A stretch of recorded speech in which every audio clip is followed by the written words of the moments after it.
বন্ধুসকল, আপোনালোকে জানাই যে টেকন'লজি কিমান দ্ৰুতগতিত আগবাঢ়ি আছে। এই সময়ত 3D টেকন'লজিয়ে গোটেই পৃথিৱীখনক ইমান সলনি কৰিলে যে আপুনি দেখি আচৰিত হ'ব।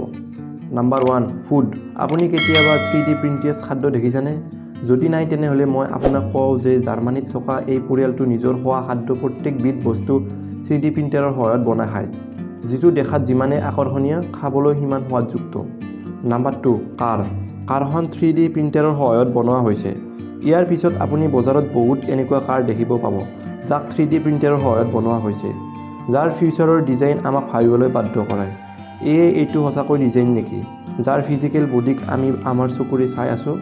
Number 3, body parts.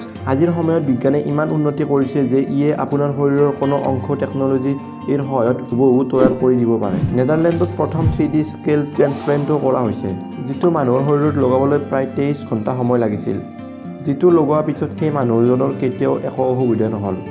Number 4, prosthetics. এই টেকন'লজিটোৱে প্ৰকৃততে কৃত্ৰিম শাৰীৰিক অংশ বনোৱাত ব্যৱহাৰ কৰা হয়, যিটো তেওঁলোকৰ বহুত কামত আহে, যাৰ শৰীৰৰ কিছুমান অংশ নাথাকে। কিছুমান মানুহে দাবী কৰে যে যেতিয়া তেওঁলোকে প্ৰস্থেটিক বডি পাৰ্টবোৰক নিজৰ দৈনন্দিন কামত ব্যৱহাৰ কৰিব ল'লে, তেতিয়া সেইবোৰ অংশ শৰীৰৰ প্ৰকৃত অংশবোৰতকৈ বেছি শক্তিশালী আৰু এক্টিভ। Number 5, miniature self.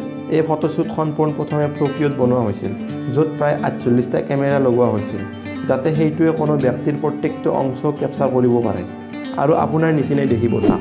আপুনি যদি বিচাৰে নিজৰ স্মৃতি বুলি নিজৰ পৰিয়ালক উপহাৰ দিব পাৰে।